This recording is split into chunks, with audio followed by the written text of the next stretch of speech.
When a person dies, people say, he has passed away. This is announced. In every country in the world, even in communist countries, it's the same announcement that comes on television. Such and such famous honorable minister, last night at 10 o'clock, he passed away from this world. Passed away. And next morning at 10 o'clock, 10,000 people have queued up at his residence to have his last darshan, to see him for the last time. Whom do you wish to see? The minister. But it was announced that he passed away. Do you also wish to pass away so that you can see him in the other world? No, Swamiji, the soul has passed away, but the body is still there. I wish to see the body. So, intuitively, we all understand that we are not the body, that we are something different from the body that has passed away. So, that we do not know. And that is why we are introducing ourselves with various designations of the body. To know means not merely to hear, again the same thing, to have that complete absolute faith.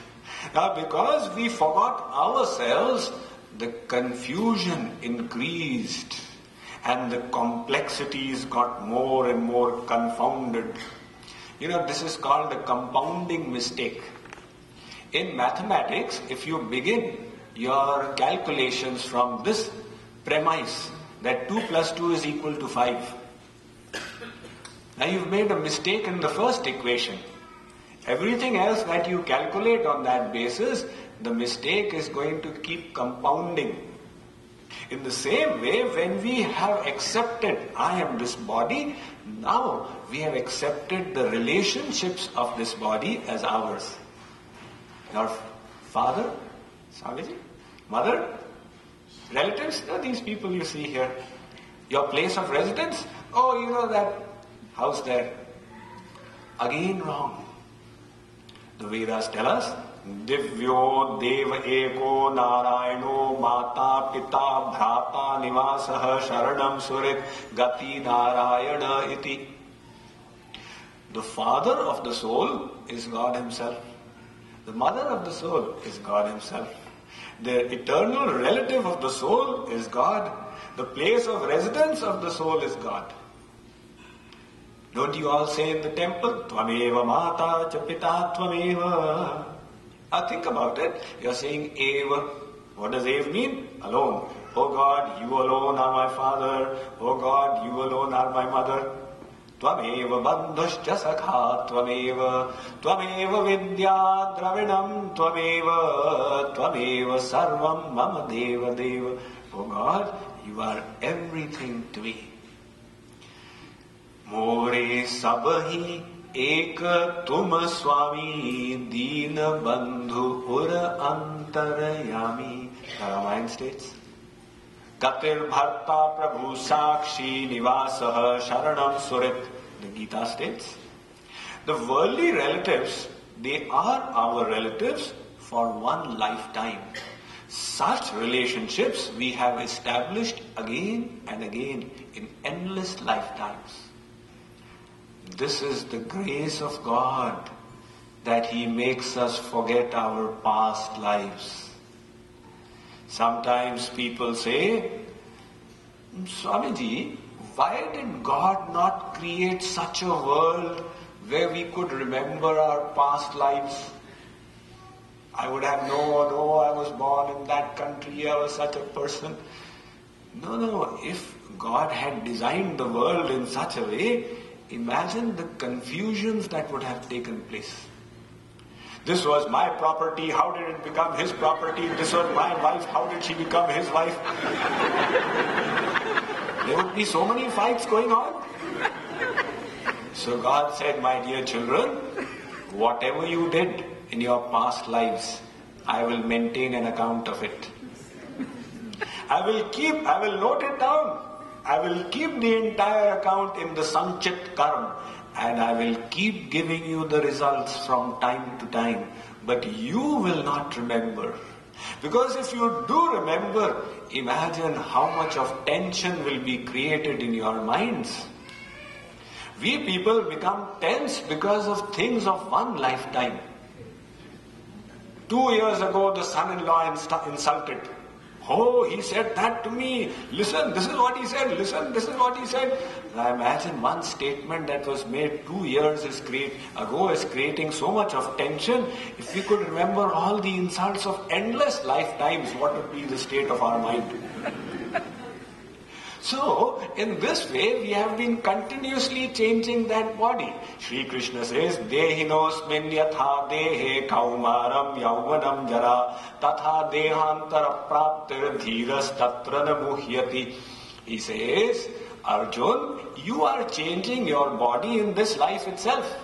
You look at your family album, there's a child of 2 years, that is me.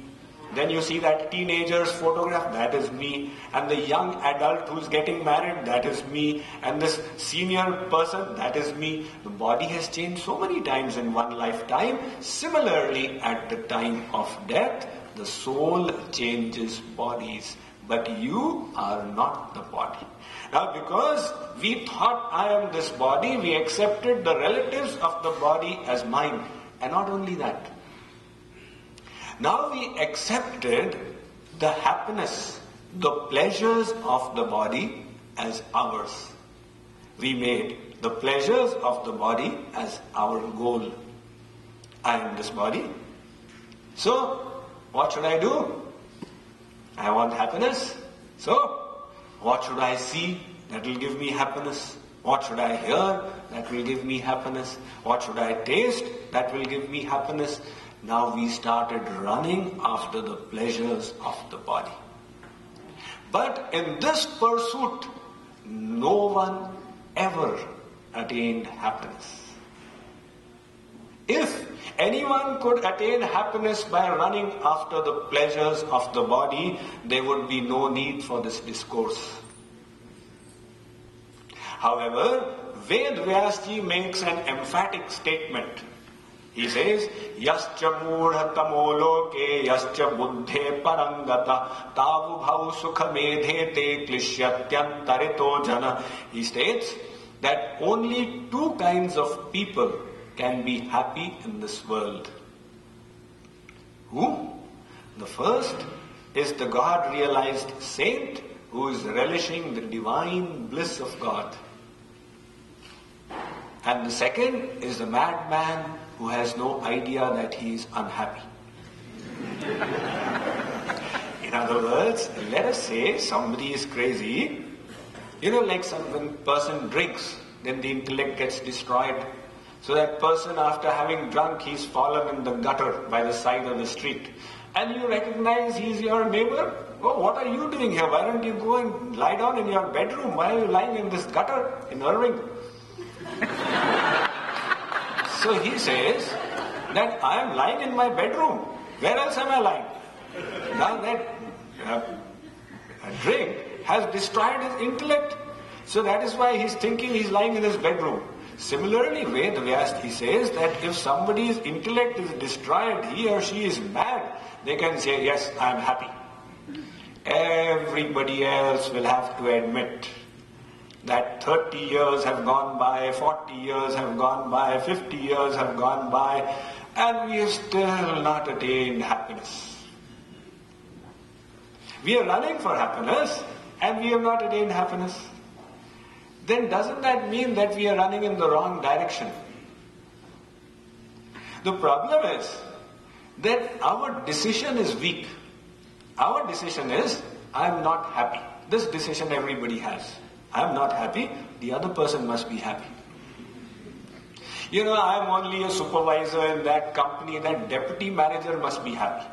And the deputy manager says that, I am only a deputy manager, the CEO must be happy. If I could become a CEO, then I would get Vaikunt.